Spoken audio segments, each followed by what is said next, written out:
So I'm just going to, I'm not going to make it any technical because it's not a technical topic. But 3D is fun, It's only fun once you see it and you can do it, but it sometimes gets a little murky because you don't know what is happening. Like today we had a problem where we had to swipe the whole 3D and make it opposite. I'm not going to discuss details of optics because this is for some other day. But why do we see stereo vision is important. It's very important for us to understand as to why we see stereo. We see stereo because our left eye sees different and our right eye sees different, and the mind picks it up and assimilates it both and gives us depth. And that's the simple principle of 3D. So there is this concept of horopter, which I think you can all Google up and read about. It's too theoretical for the day. But when a point on your of a image falls on your retina and the corresponding points, your brain can pick up the distances and it can align it too. And there is this concept of Panam's fusional area where within a certain range of vision, you can fuse the images from both the eyes and have one image. 3D is not new. 3D has been there for close to 3 decades, and the concept has always been the same. It has never changed. It's only the packaging changes every decade, and the technology upgrades, so you get sharper and clearer images. Essentially, it's a 2-camera system. You have 2 cameras, one camera that picks a left image, one camera that takes a right image. Now you can do it with an SLR, and you can have a photo, 3D photo. You can do it for your adventure sports. You can use two 3D hero cameras.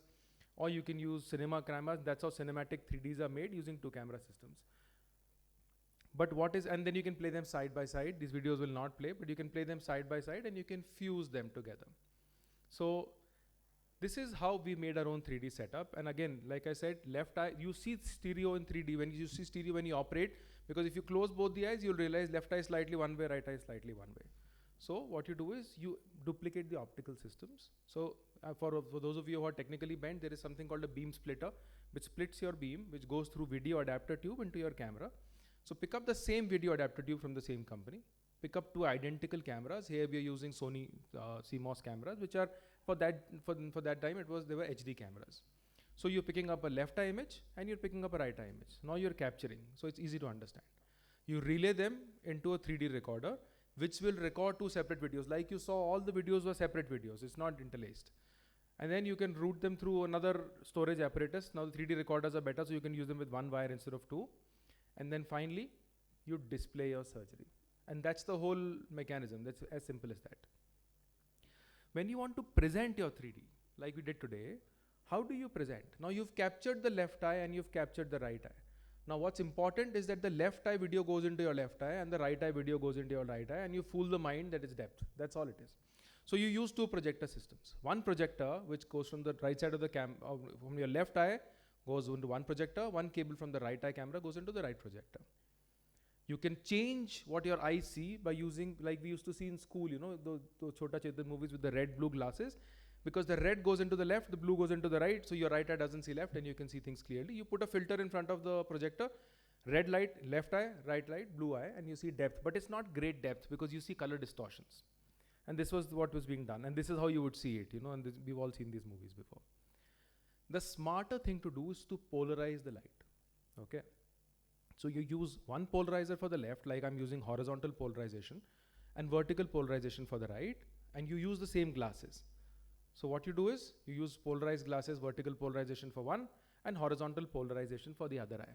So only that polarized light will go into the other eye and the other light will not go. So you only see left eye image, vertical polarization, left eye, right eye image, horizontal polarization, right eye. So you separated the images. This is how you separate. So if you look at green and yellow, there's different polarizations. The light is completely cleaned out. So one eye only sees one image and doesn't see the other image. So this is how you stack the projectors. And then over these projectors, you put polarizers. Okay, so just to show you, if you put one eye, you will only see one light. If you put the other, you will only see the other image. That's one way to do it. So the brain doesn't know polarization. The brain knows only photograph, so it will fuse it for you. The other way, the more cheaper in terms of technologically inferior, is to do shutter 3D. So you give only one image to one eye at a time. This is what your TVs are at home. The Sony TVs that you bought, they need batteries. But that's not true polarization. That's just actively, fooling your mind into seeing 3D, but that's not the right way to do also. Now that you've captured the light, you've recorded, you've relayed it, now how do you project it? If you project it on a white screen will nullify all polarization and it makes the light unpolarized. So you need something that is reflective. what is reflective is silver or nanoparticles. So that's why you had a silver screen today, which was a separate screen that was put, because what comes gets reflected back. Now every optical quality matters. Your polarizer matters, the projection matters, your halogen bulb matters, the quality of reflective screen, and then your glasses, because you lose perception every time there is certain polarization loss. So everything is important, and that's why the more you realize, to get better 3D, everything has to change in the line. Now if you want to record these 3D, the problem is you need a lot of space, because if you're recording in 4K and 3D, you need these capture cards. Now what I used was a Blackmagic 3D capture card. Sony has one, Ingenuity, Artivo, everybody has recording apparatuses. And then you need these glasses to visualize 3D, and this gives you excellent visualization.